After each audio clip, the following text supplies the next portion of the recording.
ទី1តែដែលយើងដាក់អូនេះវាយតាតែតែដែលយើងដាក់គឺដាក់មែកឈើចងឲ្យបងប្អូនការពារខ្លាច់ត្រីធំទៅវានេះវាទាញដាក់តើសួស្តីបងប្អូនអរគ្នាថ្ងៃមុនខ្ញុំបានសាកយកអន្ទាក់កដុលឆ្នៃដើម្បីយកដាក់ត្រីនៅក្នុងទឹកហើយជាលទ្ធផលគឺវាបានជាប់ពិតប្រាកដមែនហើយនេះគឺវីដេអូជាប់ត្រីទី1គឺត្រីទក់យើងតាក់កដលដាក់បកាយយើងតាក់កដលមកដាក់ត្រីអូត្រីខ្ទួងវាយលងបាច់ដល់កមកដល់ហើយនេះគឺវីដេអូជាប់ត្រីទី2គឺត្រីអណ្ដែងដល់កមកអើយថាជាប់ត្រីអណ្ដែងជាប់ត្រីអណ្ដែងហើយឡើងក៏ពិតលិតចឹងវីដេអូទាំងពីរហ្នឹងគឺថា viral នៅលើ platform របស់ Facebook ខ្លាំងមែនតើហើយមិនវីដេអូចាប់ត្រីយកទៅដាក់ទេបងប្អូនគឺជាប់ពិតហើយអញ្ចឹងថ្ងៃនេះខ្ញុំនឹងមកសាកល្បងដាក់ម្ដងទៀតខ្ញុំប្រើអន្ទាក់កដុលចំនួន3នេះដាក់នៅបឹងមុខផ្ទះខ្ញុំនេះបងប្អូនហើយខ្ញុំប្រើនុយកូនក្អាត់យើងដោតនៅកលឹះវាអញ្ចឹងតែវាខំទាញគឺជាប់នេះបងប្អូនខ្ញុំបង្ហាញពីរបៀបដាក់តាក់កដុលយើងអាពណ៌នេះហ្នឹងគេហៅតាក់ស្អីទេអាវងហ្នឹងយើងឆ្នៃអាកលឹះវានេះពុតវាអញ្ចឹងហើយចងបញ្ជាប់មួយផ្លែមួយអីមកហើយនេះនុយដែលខ្ញុំដាក់គឺនុយងាប់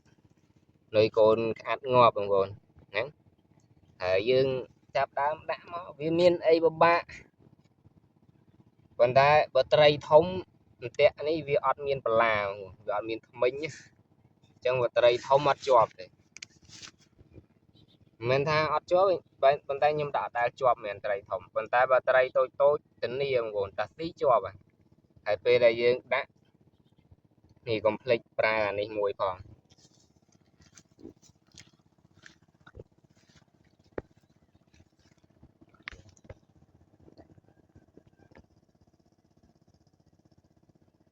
យើងដាក់បែបហ្នឹងមកបងប្អូន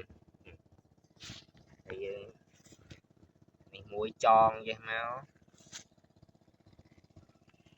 ពេលដែលវាមកស៊ីដែលវាទាញកលឹះទៅជាប់ដូចតែដាក់តាក់កដុលចឹងតើបងប្អូនចាំមើលលទ្ធផលខ្ញុំដាក់3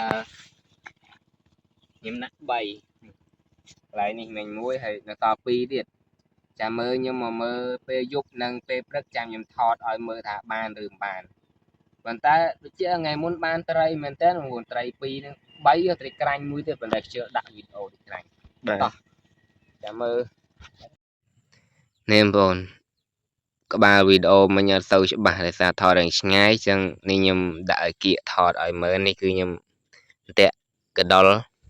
តែវាអត់មានថ្មិញទេមិនមែនប្រភេទតាក់ថ្មិញទេនេះសល់តាក់មួយចុងក្រោយនេះនុយអានេះនុយកូនកែបងាប់ដាក់ទៅវាអត់សូវ focus ទេនេះរៀងឆ្ងាយតិចបានវា focus ហើយនេះខ្ញុំនឹងដាក់នៅប្លោះនេះឯងតែដាក់ហើយតើអង្គុយមើលបងប្អូនដោយសារតែពេលល្ងាចចឹងនៅក្មេងៗវាដើរជាប់ត្រីក្រាំ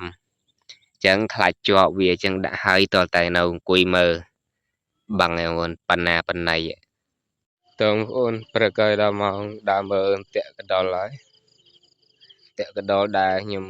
យកមកដាក់យកត្រីហ្នឹងនេះតាក់ទី1តាក់ដែលយើងដាក់អូនេះវាយតាតាក់ដែលយើងដាក់គឺដាក់មែកឈើចងឲ្យបងប្អូនការពារខ្លាច់ត្រីធំទៅវានេះវាទាញដោយអូអត់ជាប់ទេបងប្អូននេះវាយប៉ុន្តែអត់ជាប់នេះនុយនៅដដែលនេះនុយចរិតវាយអត់ជាប់ដោះយកទៅផ្ទះវិញអើយហើយដោះនុយចោលផងការពារខ្លាច់មានស្អីវាទៅស៊ីទៅជាប់មាត់តែមើលតាក់ទី2ទៀតនេះតាក់ទី2បងប្អូនអ្នកគ្នាបាត់តាក់ទៅណាអូនេះតាក់អត់ជាប់ទៀតហើយបងប្អូនអើយទៅវាយជាប់ស្មៅជាប់អីណាណោះមិននុយក៏អស់ដែរនេះនុយ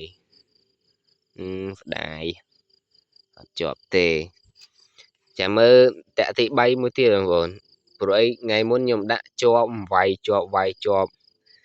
តែបើត្រីធំវាអត់ជាប់បងប្អូនគ្នាដោយសារតែអាអន្ទាក់នេះវាកម្លាំងមិនជាខ្លាំងណាស់ណាទេនៅក្នុងទឹកចេះជាមួយត្រីមកហាំងទៅអាចនឹងរើរួចអញ្ចឹងអ្នកទាំងអស់គ្នារងចាំមើលវីដេអូក្រោយទៀតមើលបើសិនជាអន្ទាក់នេះអត់បន្លាដាក់ទៅវាយអត់ជាប់ចាំមើលវីដេអូក្រោយបងប្អូនខ្ញុំទិញអាបន្លាយកមកដាក់ម្ដងបើអត់បន្លាវាយរើរួចខ្ញុំទិញអាបន្លាមកដាក់ចាំមើលវារើរួចទៀតអត់ព្រោះអីកាលពីថ្ងៃមុនហ្នឹងខ្ញុំដាក់នេះជួរនេះឯងជាប់បាន23ត្រីខ្ទក់មួយហើយតែងជាប់ប្រឡោះនេះត្រីក្រាញ់ជាប់ប្រឡោះនេះជាប់ចិត្តគ្នាហ្នឹងឯងបងប្អូនអរគ្នាហើយខ្ញុំផុសក្នុង Facebook ទៅមានផ្ទុះទៅមានអ្នក mention សារព័ត៌មានគេត្រូលនោះច្រើនទៅដល់ថ្នាក់គេយកទៅផ្សាយត្រូលល្បីវិញហ្នឹង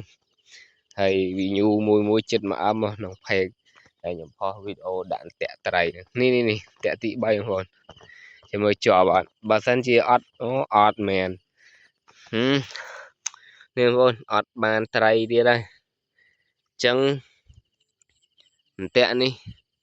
អត់ជាប់ត្រីបងប្អូនដោយសារប្រហែលជាវាឡងពេកតាវាយកាលណាតាវាយគឺចំបងប្អូននេះខ្ញុំដាក់នេះប៉ុណ្ណេះទៅនេះនុយនៅប្រឡោះកដាលចាពេលវាមកហ្នឹងគឺពេលស៊ីហើយវាត់ទៅគឺចំមិនចំកកឬក៏ក្បាលប៉ុន្តែត្រីធំអាចនឹងរើរួចដោយសារវាអត់មានបន្លាអត់មានធ្មេញអញ្ចឹងអ្នកទាំងអស់គ្នារងចាំមើលវីដេអូក្រោយខ្ញុំនឹងទិញតាក់អាបន្លាយកមកដាក់ម្ដងអាមានបន្លាចាំមើលវាយឲ្យរើរួចទៀតអត់តែខ្ញុំស្រាវដែរហ្នឹងអាហ្នឹងដាក់ទៅចំដៃដល់ឈាម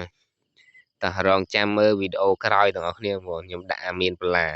ចាំមើលថាវារើរួចទៀតអត់អញ្ចឹងយើងជួបគ្នាវីដេអូក្រោយបាយ